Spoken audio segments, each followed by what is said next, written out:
चला तर आज आपण ज्वारीचे पळी पापड बघूया कसे करायचे. बऱ्याच जणांचे पापडे उलतात किंवा तुटतात, बरोबर बनत नाही. तर परफेक्ट असे कसे करायचे मी आज तुम्हाला सांगते. बघा किती छान असे झालेले आहेत असे. तर चला आपण कसे करायचे आज तुम्हाला सांगते. त्यासाठी व्हिडिओ पूर्ण बघा शेवटपर्यंत. इथे मी पाणी तापवायला ठेवलं बघा, गरम करायला. पाणी कमी ठेवायचं आपल्याला, जास्त नाही ठेवायचं. आपला जेवढं हाताला पाणी सहन होईल असं पाणी आपल्याला गरम घ्यायचं आहे. जास्त गरमही नाही आणि जास्त थंडही नाही, थोडंसं गरम आणि थोडंसं थंड. त्यामध्ये आपल्याला ज्वारीचं पीठ असं पूर्ण आपण बेसन कसं करतो असं कालवतो त्याप्रमाणे आपल्याला असं मिक्स करून घ्यायचं. गिटोळ्या वगैरे झाल्या नाही पाहिजे आपल्याला, पूर्ण असं मिक्स करून घ्यायचं.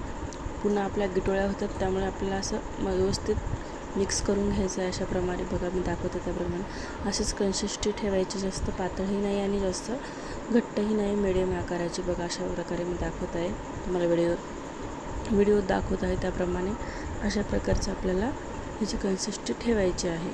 जास्त थिकही नाही आणि जास्त पातळही नाही. बघा आता आपल्या पाण्याला उकळी आली की त्यामध्ये आपल्याला मीठ टाकायचं चवीनुसार आणि भरपूर असे तीळ टाकायचे. तिळाने खूप छान आपल्या पापड होतात. मग आपल्याला असं सारखं फिरवत आपल्याला ते ज्वारीचं पीठ यामध्ये टाकून द्यायचं आहे. आपण जे मिक्स केलं ते सारखं आपल्याला पळीने फिरवायचं आहे, नाही तर आपल्याला बुडाला लागायची शक्यता असते आणि गिटोळ्या पण व्हायची शक्यता असते. बघा थोडंसं पातळच झालं माझं.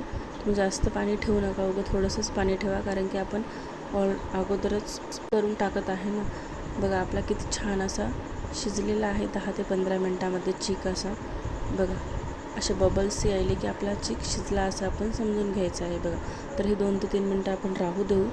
बघा असं चिकट असे तार पडायली म्हणजे नाही, आपला परफेक्ट असा चीक शिजलेला आहे. अशा प्रकारे एक तार अशी एकसारखी जर यायली म्हणजे शिजलेलं आहे. चला तर आपण कॉटनचं तुम्ही धोतर किंवा कॉटनच्या रुमालावर तुम्ही कुरडे टाकू शकता.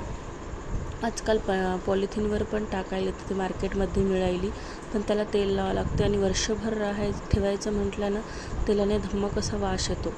त्यामुळे शक्यतो मी तर म्हणेल ना, तुम्ही असं धोतरावर किंवा असं कॉटनच्या रुमालावर याच्यावरच टाका, कारण की वर्षभर वास नाही आला पाहिजे. तेल लावले की वास येतो, त्यामुळे अशा प्रकारे तुम्ही घालू शकता. त्याला तेल पण लावायची गरज नाही, काही नाही.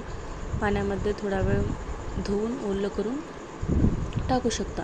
बघा किती छान अशा उरलेल्या नाहीत, बिलकुल जशा टाकल्या तशाच आपल्या कुरड्या निघलेल्या आहेत. मी इथं वरून पाणी टाकते, पाणी टाकलं की ते ऑटोमॅटिक निघते मुरते.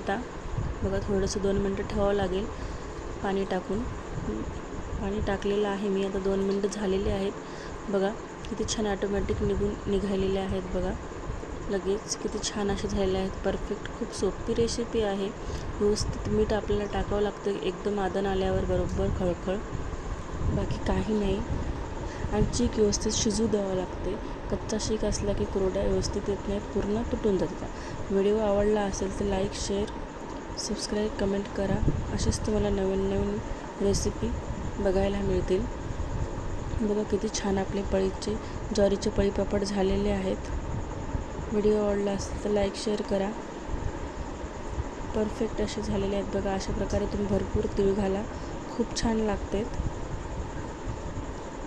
चला पुन्हा भेटू पुढच्या व्हिडिओमध्ये. बघा किती भरपूर असे पापड झालेले आहेत आपले. नुसते पण छान लागतात आणि तळून पण.